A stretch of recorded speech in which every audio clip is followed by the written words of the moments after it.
Hey everyone, welcome to Meet the Makers. It's me, Nick Mataragas, the artistic director of the Elgin Fringe Festival, here once again. I'm with this time Amanda Davila, who is a Fringe visual artist and a performing artist. Hi, Amanda. Hi, how are you? Oh, I'm okay. I'm hanging out in the gallery, which at this point it's almost like I've moved in. I was gonna say, do So you have that's a kind of cot interesting. there? I have a cot. I have my teddy bear. I'm a blanket. All the accoutrement that you need Very nice. for I that. know that they have a lot of really cool furniture there, but it doesn't look like it'd be very comfortable to sleep on. No, So it's very Victorian style, so yeah. it's very hard to sleep on. But it makes me feel posh while I sleep. So there is that. So you guys may have noticed the energy is a little bit different today for this interview already. It's a little weirder. Is it? Just Oh, it's weirder. Okay. Yes, I would. I mean, nobody else has asked me about sleeping in the gallery, so I think that's a sign. So, just some forewarning. Amanda and I actually know each other a little bit, Ew. so we might have a little bit of a different energy than some of the other interviews I've had, which is totally cool. I feel So, like it's weird that you have to warn people that have we you know each other. have you I don't seen know what you think is how gonna happen during this interview that like might freak people out, but well? Just as an example, during last year's Fringe, we were performing together, and our tech person was the Captain Ambivalent, who has a show in this year's festival as well. yes. And he also listens to a podcast we are on, and he literally commented, "You two are exactly like the characters you play on the podcast." You remember that? I guess I do remember that. Yeah. We do a So podcast where we play brother and sister. And yeah. I've gotten that from other people that we've worked with before too on So shows th- we produce. So so that's why I'm giving the warning. Also, just so you guys know, you can, if you're watching live, you can ask us questions live, and I will have Amanda try to answer those questions because this is supposed to be about her and not about me. So let's try to focus on that already. Okay, Amanda, is that okay? that's fine. Ask away. So you're a visual artist in this festival, Yeah. and actually, you've been a visual artist 3 years now. Is that correct? Sounds right. Three Yeah. or four, I think. Hmm. 1 year less than I've been a producer. Right. Yeah, I think that's right. So So I I don't think even it's know at three. this point. So you your main area of focus is photography. Right. And actually I have one of your pieces directly behind me right here. Oh, how nice. So this is actually an interesting piece because it's a little bit different than your other work, right?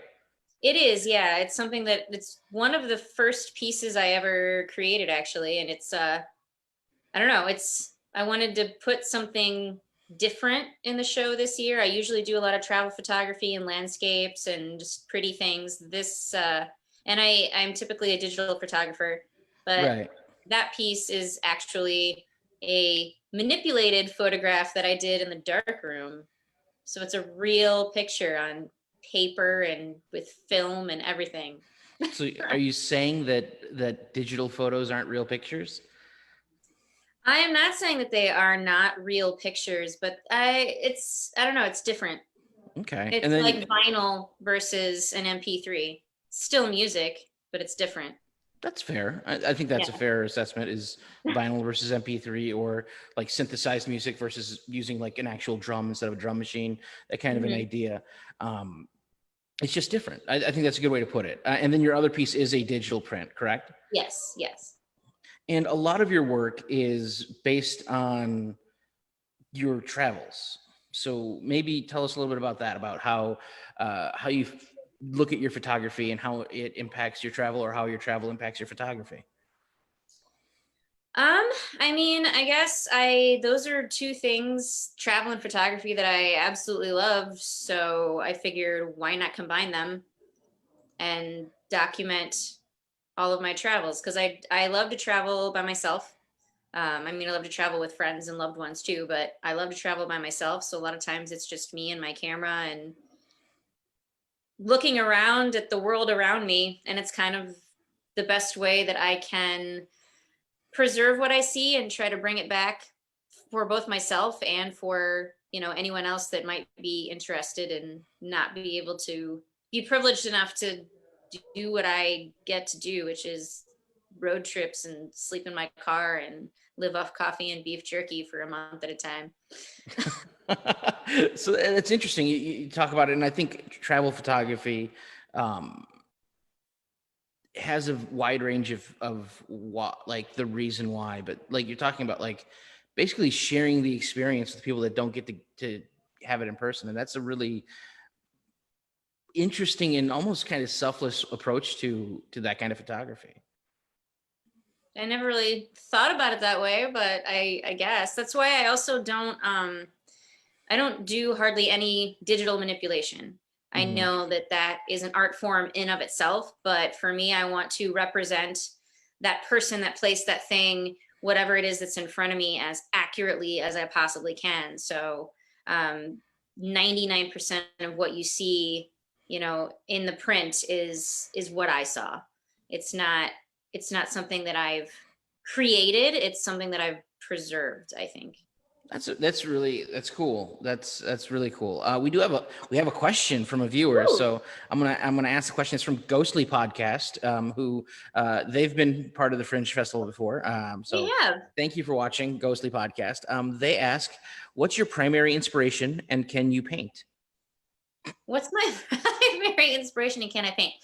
Um, Honestly, my primary inspiration is just trying to think of like a really cool word for looking around, but I can't think of one right now. So it's the world around me. It's whatever I see. It's, anything from a dog and with goggles in the back of a motorcycle that I happen to walk past, to just the way, the lights coming through the window on some dead flowers on my dresser. Like it's a good way for me to just be quiet and observe the world around me.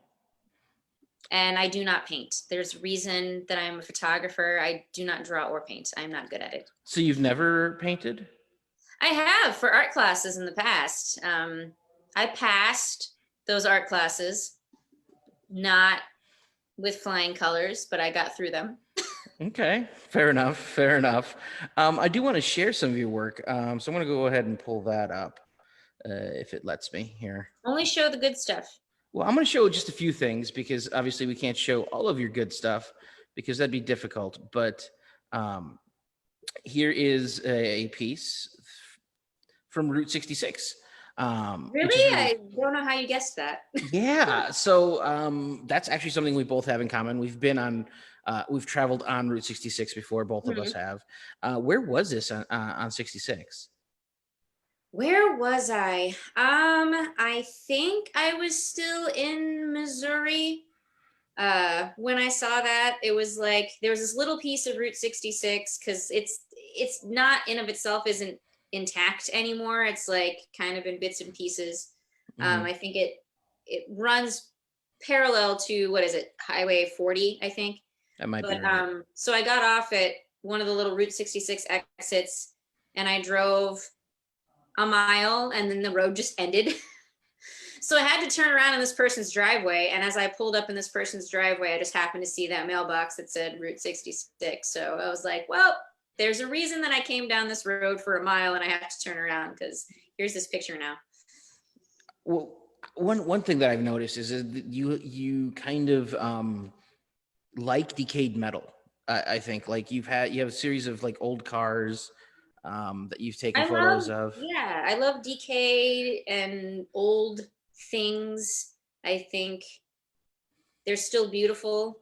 I think I get that probably from my mom, my parents. My mom has always been big into antiques. My dad has always restored old cars. Like there's just always been old things around, I guess. So I've kind of Okay, just grown an affection for it. Just because it's not in use anymore doesn't mean that it's not still beautiful. that's a really beautiful sentiment, and I think that's it's actually a really great point. So let's take a look at this one.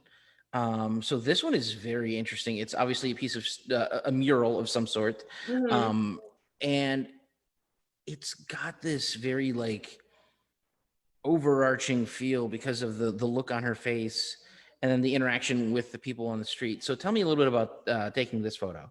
So that one was actually taken in downtown LA. I was with a good friend and we were actually on an art walk. So as opposed to the people that are underneath the photo are actually vendors at the art walk.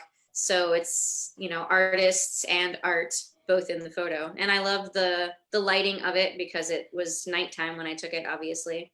But that particular thing was lit up well. I don't know. I love street art. I love street photography. I'm not great at photographing people on the street because I feel like I'm intruding unless like there's some sort of agreement that I'm going to photograph them. But stuff like this, I can always again try to take it back to the people that may not be able to walk down that street and see it, but also try to present it in a way that I think is beautiful to look at. You bring up a really interesting point about street photography and how many, if not most, photographers have that kind of, at least at some point, if they're doing that kind of photography, that kind of like, how am I supposed to take a picture of somebody that I don't know just on the street? And how does that work? Because I know you do have some, and I'm going to get to some. I think actually I can pull up one of those up right now.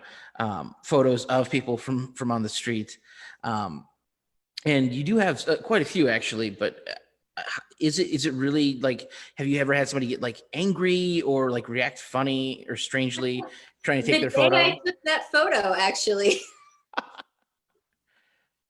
So yeah, the day I took this photo, this was in Santa Monica, also in California. And there's Fifth Street Plaza is like a street market. It's always a street market. It's pedestrians only. And there's just a lot of fun characters that hang out there. And as I was just walking around taking photos one day, obviously I saw this guy just on his coffee break or whatever. And then there was another guy, and like he's just this unique looking character with like this long gray beard. Like he looked like a wizard, but he had on one of those hats that you see like when you see the photos of like the people in the rice paddies. Like I don't know what, I'm sure there's a real name for those hats, but I don't know what it is. So he was wearing The one of straw those. ones, yeah, yeah, yeah. I don't know. He was doing something very strange, and I was just like, I have to photograph this guy. And like we sort of made eye contact. Like he knew that I was going to take his picture, and he said something and like walked towards me. And like I thought that he was like, yeah, take my picture, because I get that a lot actually. But I started to lift my camera, and he was like, no, no picture. You take picture, I break camera. And I was like, you better not break camera. So like, My. like I was just like, all right, dude, like chill. And I walked away from him, and he was just like very angry. And I told my friend about it. I was like, I got threatened by some guy. And he's like, oh yeah, he's here all the time. Like he's like, he threatened you? I'm like, yeah, he said if I take photo, he break camera. Wow. So yeah, sometimes people are aggressive, which is why I do get a little bit nervous doing it. Fair enough. And we've, to be fair, we've traveled together before, and I've seen you trying to take photos of people, and it's an interesting uh, dynamic because there's different ways to approach it. Like you can, try to, catch our attention, but at the same time, like if you're trying to capture a moment, it's I you can't really really do it that way. Yeah, I really like candid photos. So I like it when people don't notice me, because there's something about a camera where everyone, as soon as they see that camera, everything changes. Either they sit Mhm. up taller, or they change their angle, or they get really nervous, or like they put like it's not nearly as natural. So that's another reason I like to not have people notice me. That's a very good point.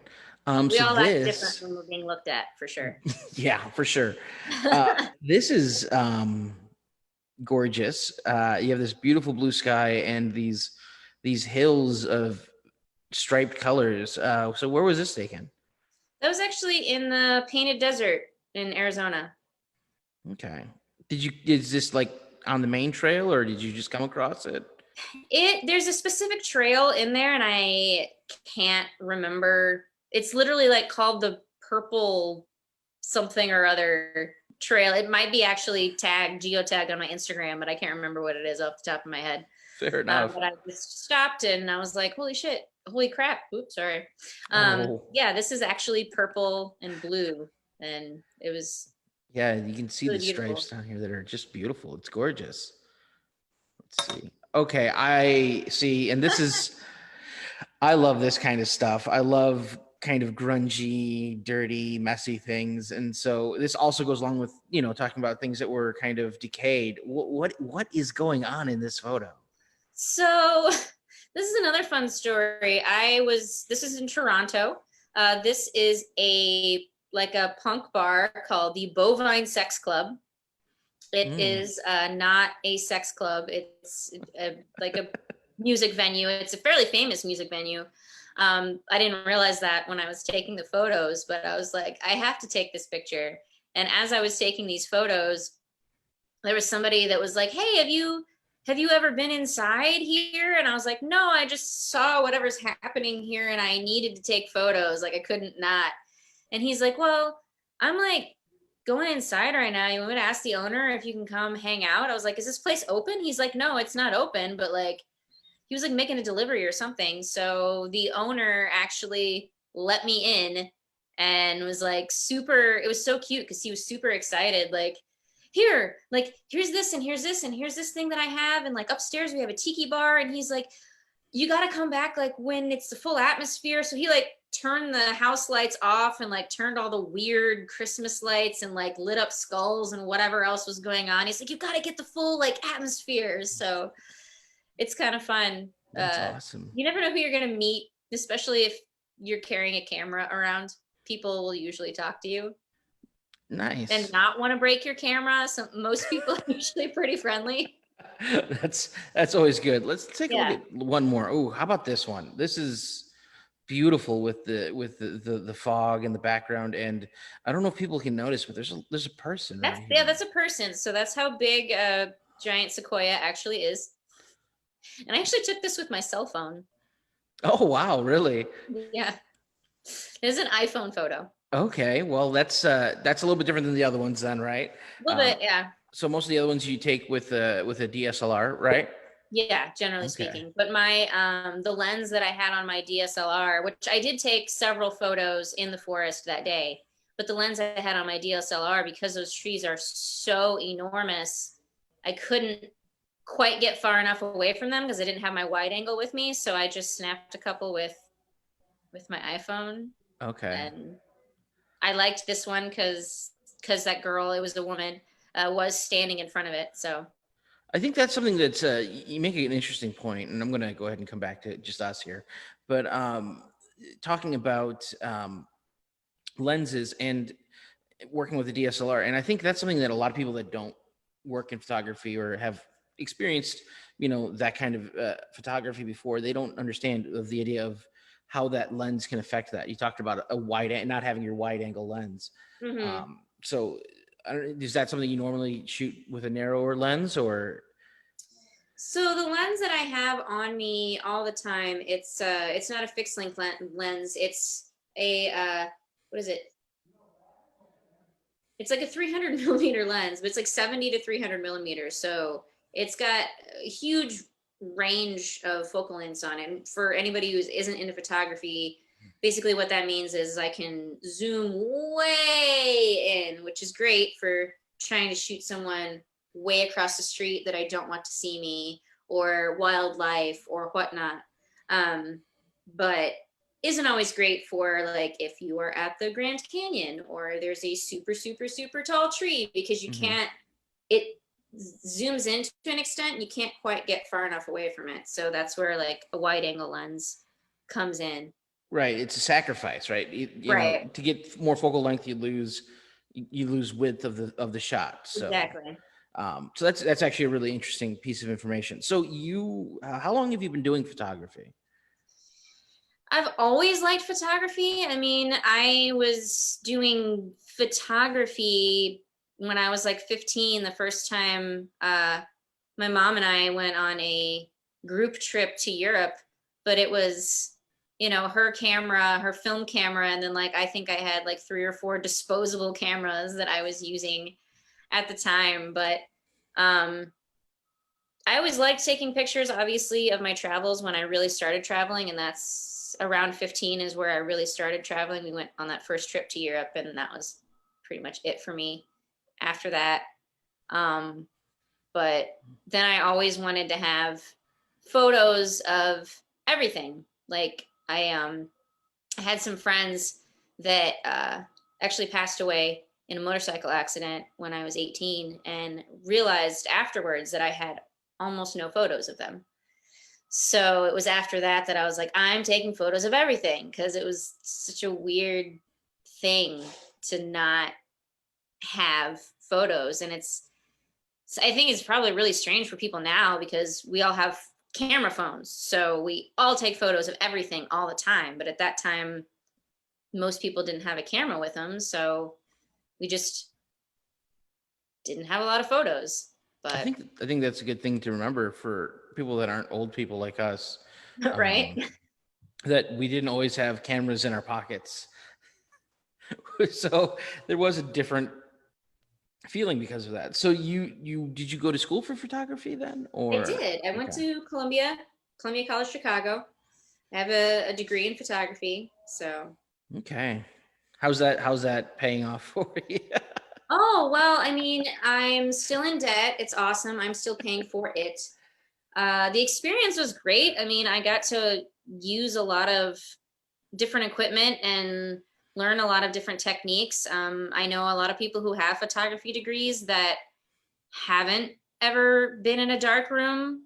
So I've been in a dark room. I've been in a color dark room. I've gotten to use large format cameras. Um, the studio, if you were a junior or a senior, they wouldn't let you take it out of the studio, but they actually had 3 Hasselblads that you could check out and use in the studio, which like no one gets to use a Hasselblad unless you've got a crap ton of money or you're really, really lucky. Yeah. But For those of you that don't know what Hasselblad is, it's a very expensive, very, very, very expensive, but very, very well made camera company. So like, it's arguably the best glass, and by glass I mean like lenses, that you can get. yeah, Yeah.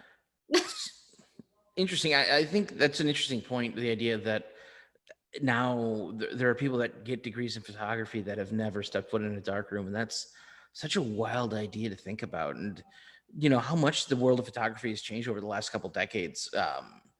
Even just like the fact that film companies have died. Yeah. So there's very few sources of film anymore. It used to be there were, you know, countless brands of film. Um, do you, even though you mostly focus on digital, do you ever just feel like getting back in the dark room?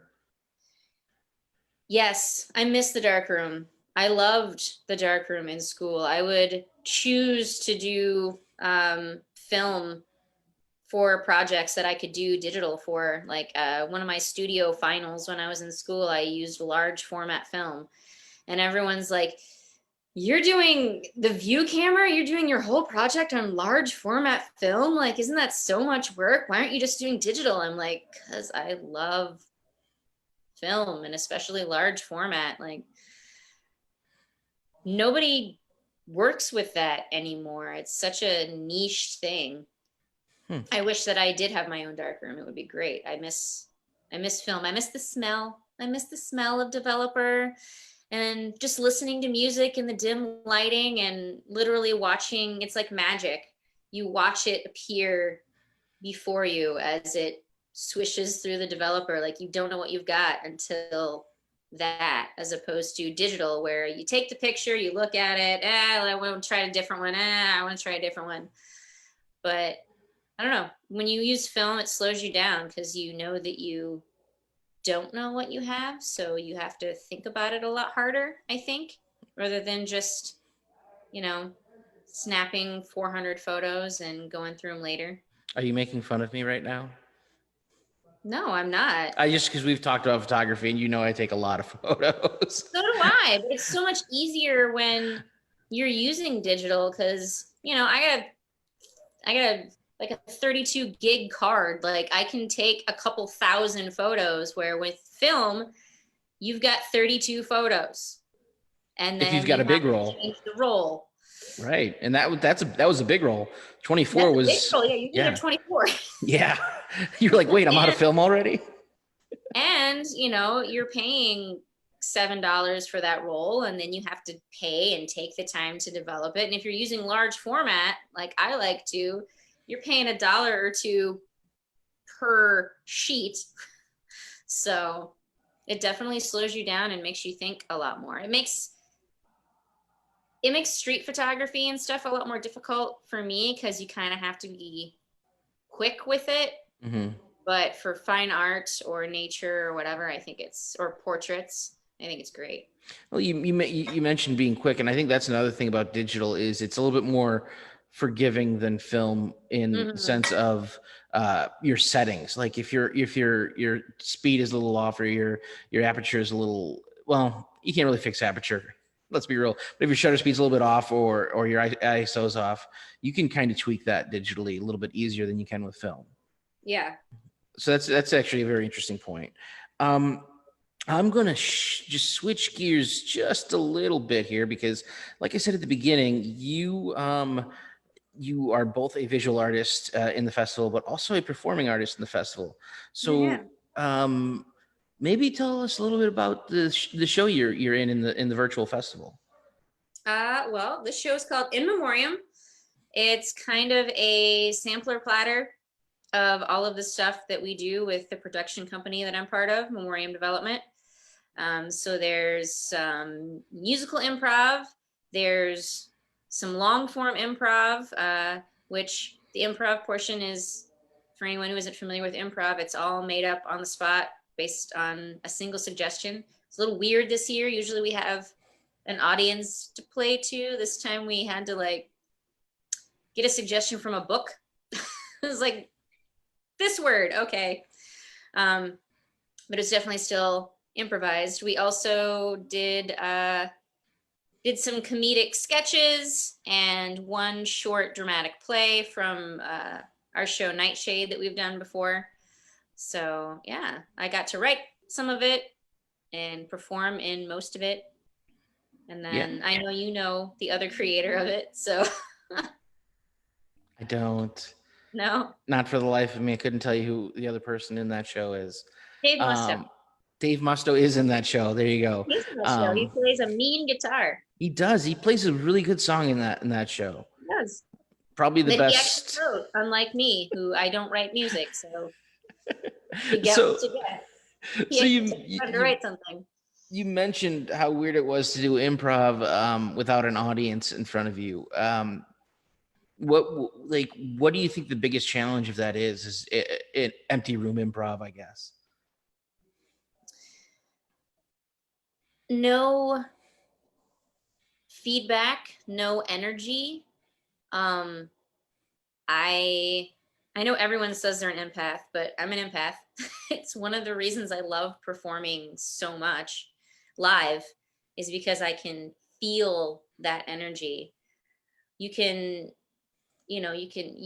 besides hearing laughter, like you can just feel the energy it's immediate gratification. Like you can feel the energy that people are receiving from you and then they're giving it back to you. So you know if they're enjoying it, if they're not enjoying it, if they think it's funny, if you're leaving them speechless, if you're making them cry, whatever it is. But performing to an empty room, it's a lot harder to tell if what you're doing is evoking emotion, is enjoyable. You kind of just having to rely on yourself and hoping that this is what you wanted to do.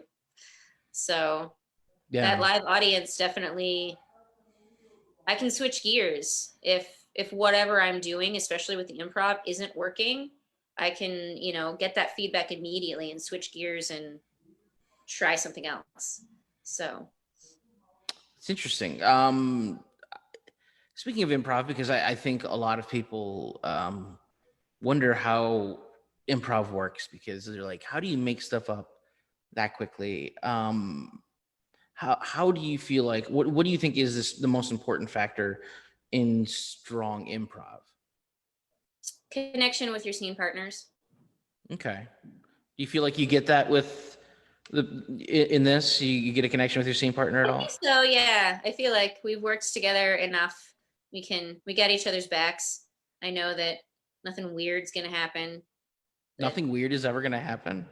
Well, not I mean, weird stuff is gonna happen, but like if I metaphorically fall on my face, like I will get picked up and dust, like it'll be okay. Just not if you physically fall on your face, right? I mean, if I physically fall on my face, I'll probably get picked up too, but then we've got other problems. Fair enough.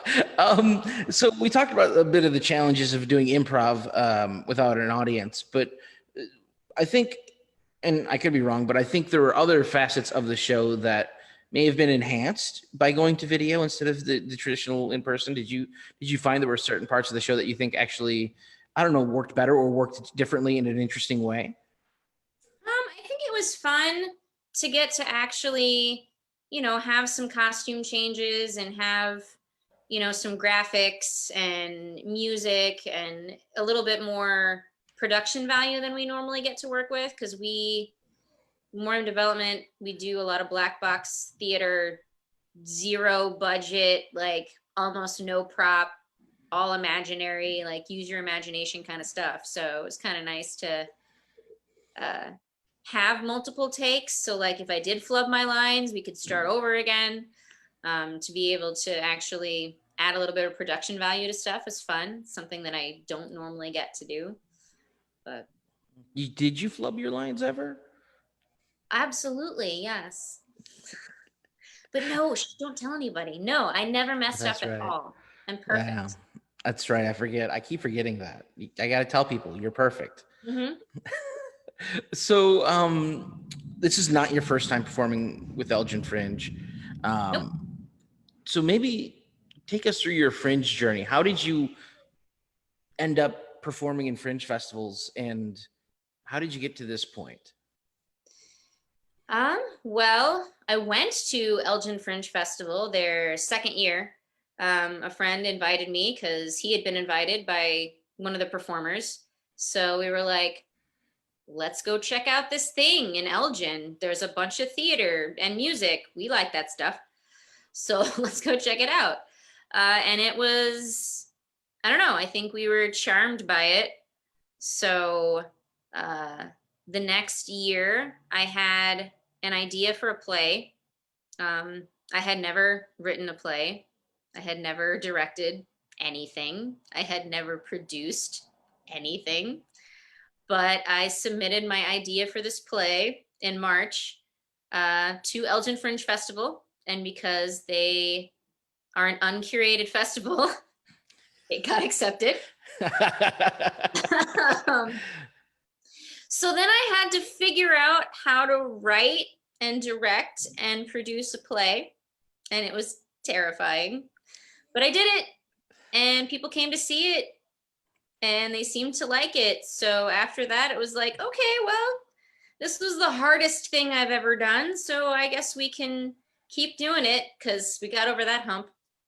And now every year I'm in Elgin Fringe Fest. It's like not even a question. It's like we're going to do Elgin Fringe Fest. Whatever else, whatever other productions I'm part of, like Elgin is always in there. So Yeah, that's interesting. And what was the play? I was called Oh My Gods. It was a satirical comedy about religion where a bunch of deities call God, the Christian God, in for an intervention. Oh, that's interesting. I bet Yeah, that was a really fun show.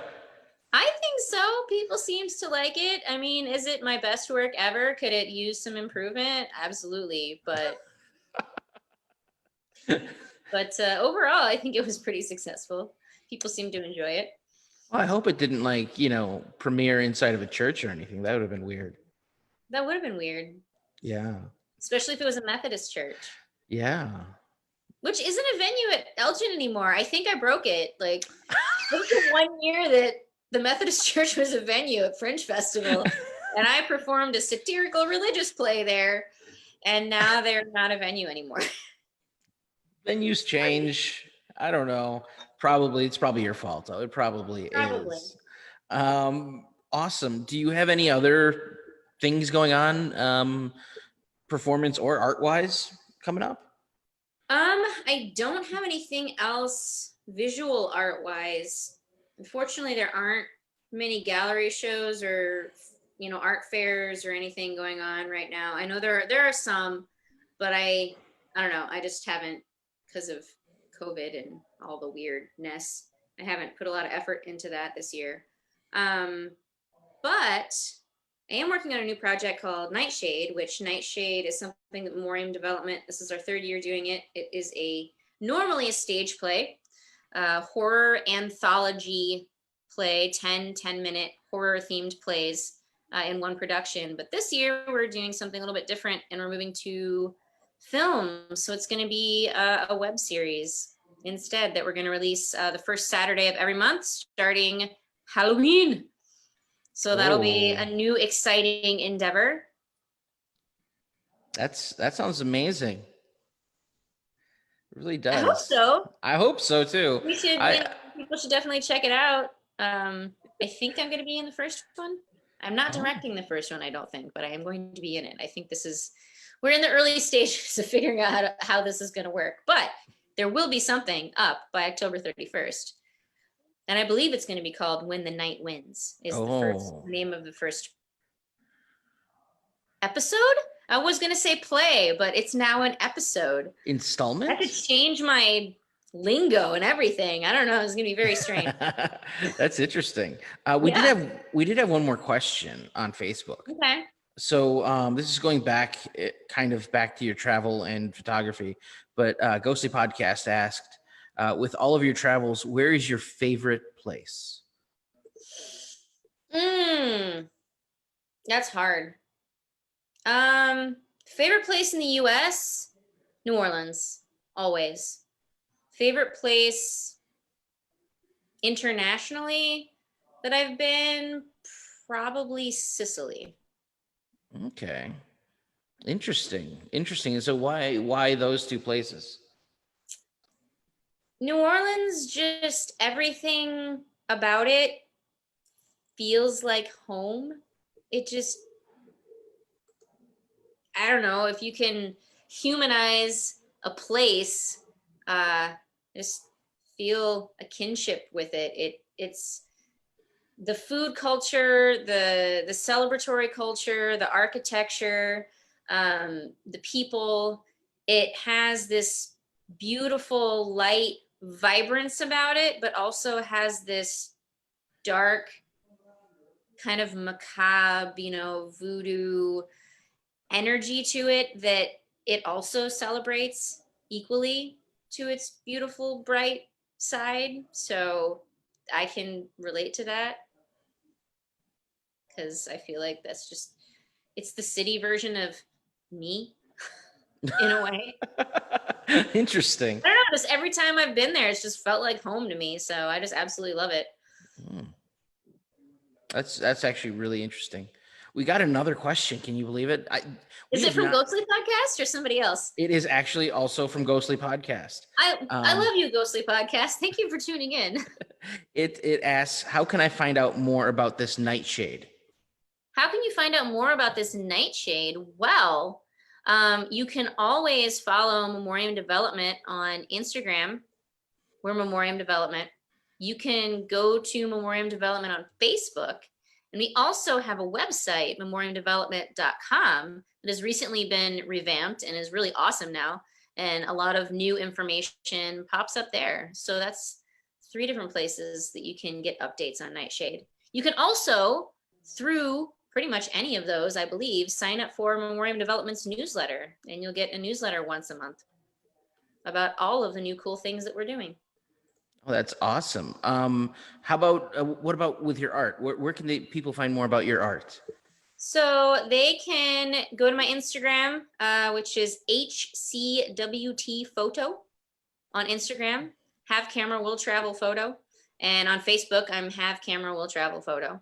Those are the two best places to check out what's going on with me. I update those regularly. So you can check out where I'm going to be, just see the art that I'm doing. You can also message me about purchasing art or setting up photo shoots if you happen to live in the area. I'm taking appointments right now for the fall. So Yeah, that's a thing we can do. you do headshots and everything. I do. I do family portraits, headshots, whether it's actor headshots or just like I'm a real estate agent and need a headshot. I can make you look cool. Cool. Engagement sessions, whatever. Yeah, I think I know somebody that has headshots from you. So Hmm.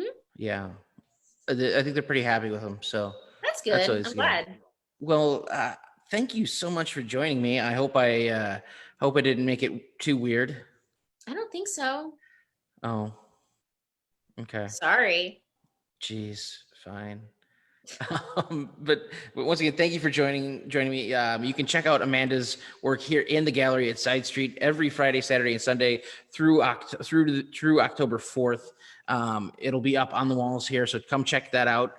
Maybe buy one of her pieces. That's always a nice way to support an artist. And That'd also be check out. awesome because I'm unemployed.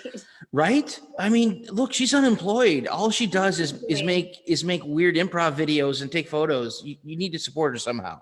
Um, so come down, check out her work and all of the great work at the gallery. Also, make sure to check out her show in memoriam. It's part of the virtual festival through October 4th, and it's only $5 to watch. That's it, just $5. And if you want to watch the whole festival, it's only $50. So do that too, because like, why not? Right. But thank you so much to all of you that are watching live and to all of you that have watched this after it's already been recorded. Thank you so much. We'll be back tomorrow with another Meet the Makers interview at 7:30 tomorrow night. And we'll be joined by the Bad Taste Crime Cast. So Ooh. we'll see you tomorrow. Thank you. Bye, guys.